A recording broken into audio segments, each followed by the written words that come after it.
Hey everyone, how's it going? I'm Kyle and welcome to the channel. For today's video, we got 3 boxes to open, 2 of which are from Ami, 1 from Native, and a couple other goodies in between. I'm not sure how much of the Native one I'll be able to show, but we'll cross that bridge when we get to it. Before we get started, I want to talk about myself and the channel a little bit, seeing as how this is my first video. Like I said earlier, my name is Kyle and I like anime. I've been collecting figures for about 3 years now alongside my wife, and recently we've started collecting them on a more regular basis, and I thought I would share that journey with all of you guys. Alright, so enough yapping. Let's open some boxes.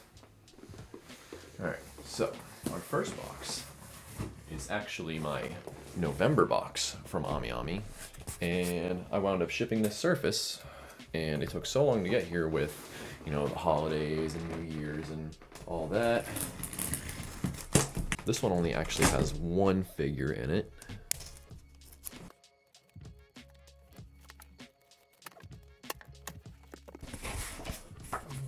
Our Ami postcard.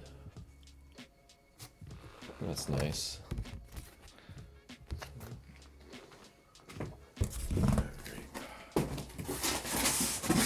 I've seen a lot of people getting this figure, and I'm actually one of the last people to the party with this one.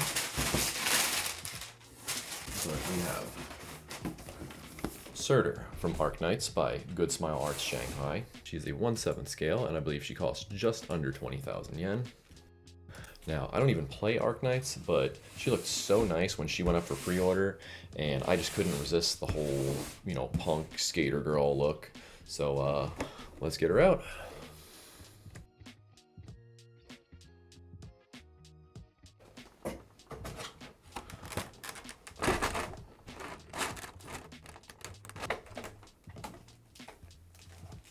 Instructions. Very simple. So we have sword. We have her base. Now I'm really loving the design of the base, of the cracks in the rocks, how we have the graffiti all on the bottom there, paint buckets, little Rhodes Island box. I said I don't play the game, that doesn't mean I don't know anything about it. Oh, nice. We have Surtr herself attached to the roadblock. I was a little worried how I was gonna get the hair around that, but Good Smile took care of that part for us already. We have her skateboard.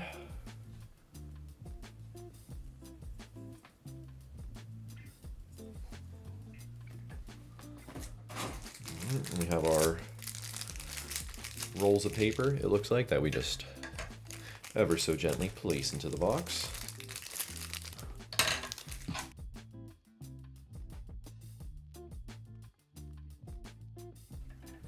Bam.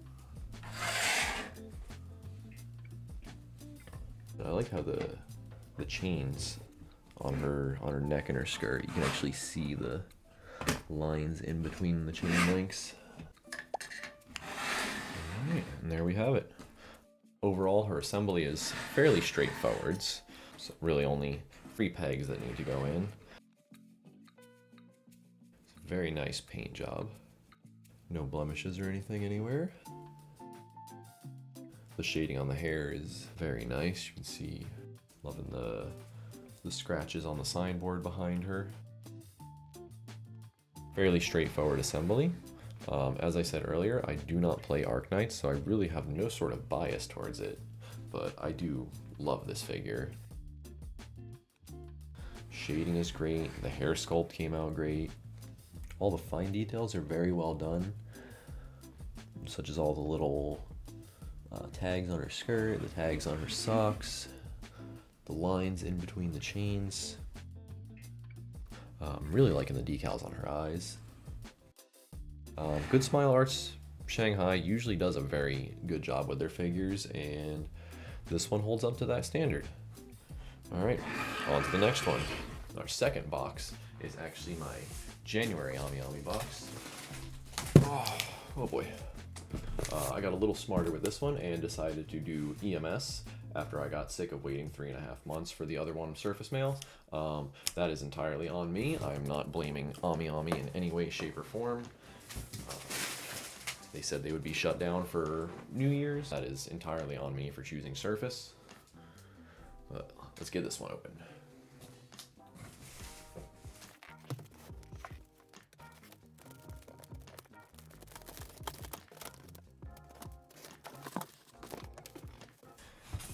We have our January Ami card.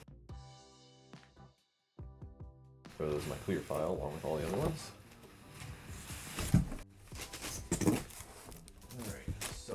Our first two things in this box are actually a very late Christmas present for one of my friends. He doesn't mind because he's also in the anime figure game and he understands how long things come to take from Japan. All right, we have here acrylic stands of Cinderella Glass Princess, as well as Scarlet or Gurren Black Shadow Longing Flower acrylic stands from Nikkei Goddess of Victory. I'm not going to open these up because, as I said, these are presents for a friend and that would be just plain rude. But they're acrylic stands, you've seen them, not much else to see there besides that. Moving on. Alright, so next up we have plushies of Ryuko and Guts from Kill la Kill. The plushies themselves are fairly high quality, they're nice and soft, they don't have that strange material packaged smell, plasticky smell that things have sometimes. I think they were 4,000 yen each, if I'm not mistaken. As time goes on, you guys will learn that I'm a huge Kill la Kill fan, but I'm not really a big plushie person, so I didn't get Mako and Satsuki, which I'm kind of regretting now, not having the whole set. I figured I would just kind of, you know, pick my two favorites and be alright with that, but I don't know. I'll try and pick them up on aftermarket or something later on. I don't think these could have sold out by now. Very nice overall. I'm happy with these. Next up, we have a wall scroll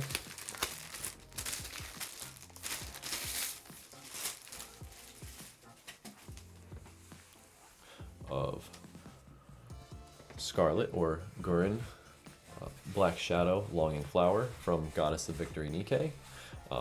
This was one of the gacha skins during the anniversary event, which I did not get because I didn't feel right spending $60 on a skin. Obviously, I didn't care about spending $20 on a wall scroll. Overall, material is a nice quality. Print quality is very high, no blurs. The lines are nicely defined. Yeah, it's a wall scroll. Alright, so next up we have the Bouken Shoujo Guild Autonomous Doll Bamiru by Nocturne. This one is the non-cast-off version without the bonus. She is a 1/6 scale, and I believe she was just under 30,000 yen.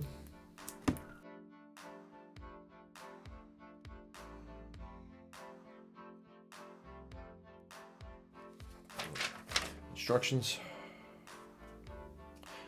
Ooh, I have to put her hair clips in. Well, this will be fun.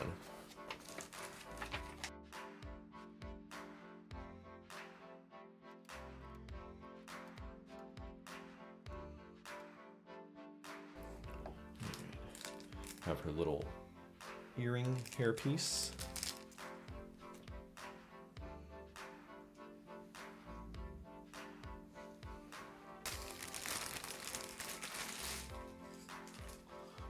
Her base, which is just a giant set of gears and cogs. Makes sense considering she's a robot. We have her belt here, which has all her potions, vials, books. The link for the belt right there is just a buckle, but they're not fully connected, nor are they intertwined like chain links. It's just a single strap with some holes in it. So that is not very confidence inspiring. We'll see how that holds up over time. Next we have Bamiru herself. She is quite large.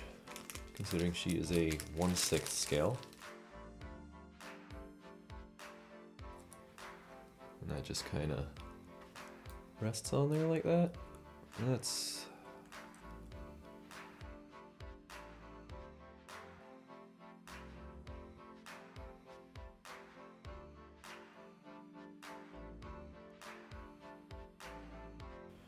This little hair spike here that she has is kind of a pain.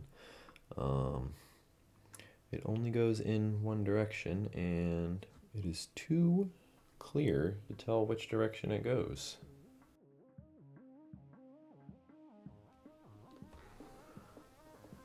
No.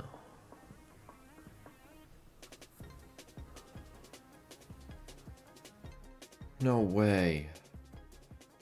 I just broke it. All right, I guess let's try and get this in now that I don't have to worry about breaking the gear off anymore.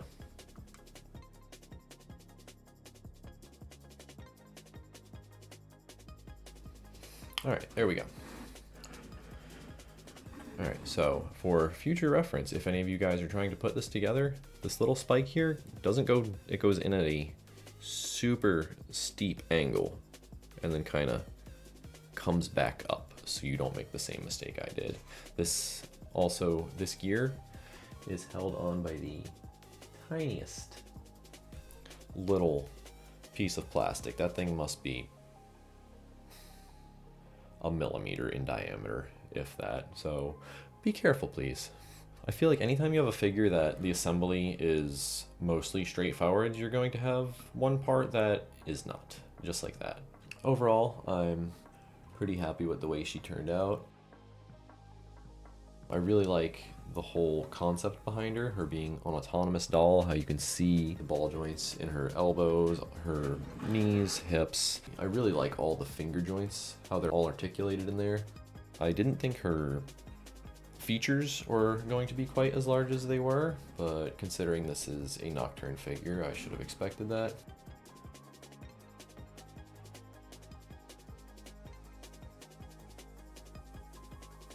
Hair sculpt looks nice. I like the subtle pink gradation right in the middle of her hair and down towards the tips there. The shading on her base is pretty nice. It looks a little cheap in spots. You can tell it's just kind of sprayed over the design right there. Again, this is a little concerning. I'm worried that this is going to either fall or have paint transfer in the future. I'm also not the biggest fan of the way her belt just kind of sits on her and you have to twist it into place like that.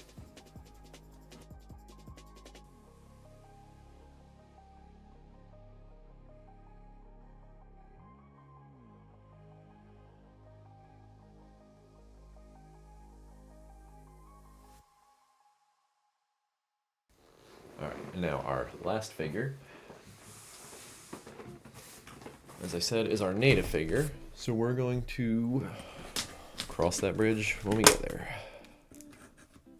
All right. Do we have a postcard? Ooh.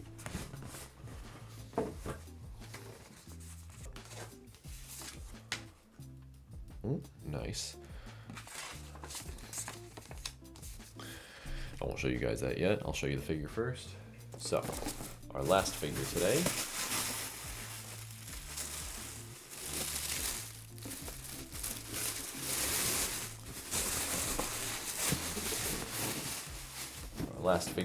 is Mugen by Rocket Boy. This is actually one of my wife's figures. I'm really liking the design of her box. The purple, green, pink, black. Let's get her open. Oh, before I forget, postcard. Nice. Alright, hopefully I don't break this one. It's okay if I break one of mine. I can't break one of my wife's.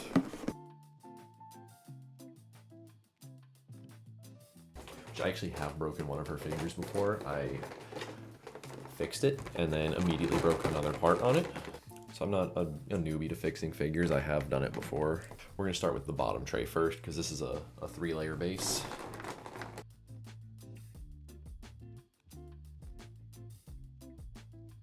Luckily, she appears fully clothed in the box, so that's good for us. All right, extra arm.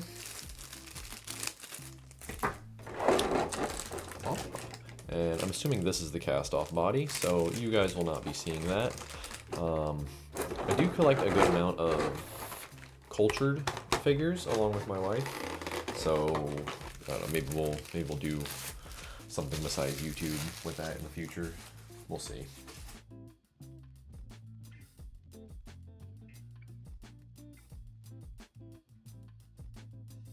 So we have her extra faceplate, extra arm.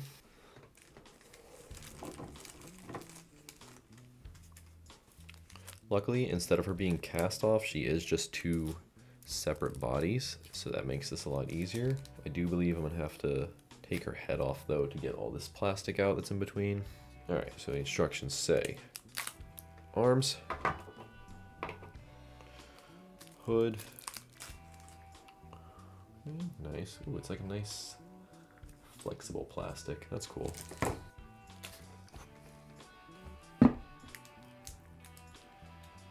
Oh, that was surprisingly easy. We'll just put her up with this face for now. Put her hood back on. I'm not really liking how it just kind of slides over her like that. Arms.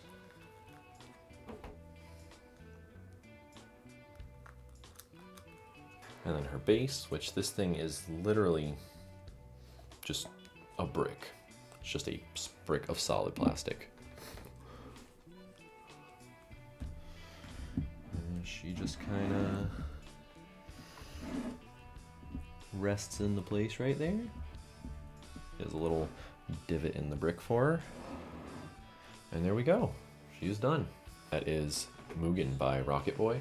Overall, I'm really liking a lot of the finer details on this figure. The muscle definition on the inside of her thighs, the shading on the creases in her jacket, the stretch of the shirt across her chest. Very well detailed. The jacket is very nice. That's almost one of my favorite parts of the figure. Very nice. It's that, you know, plasticky raincoat feeling material. It actually feels, you know, kind of like a real raincoat. I love the translucent plastic parts, the sash that goes around the base here, as well as the tips of her hair. The hair sculpt is very nice. Tips of her horns are translucent as well. Very subtle. Translucent at the ends. Has a nice gradation from the dark purple to the light see-through pink on the ends there. Alright, and that's it, guys. That's our first haul video, as well as our first video in general. If you guys had fun, leave a like, subscribe so that you can be notified when future videos come out, and I'll see you guys next time. Bye.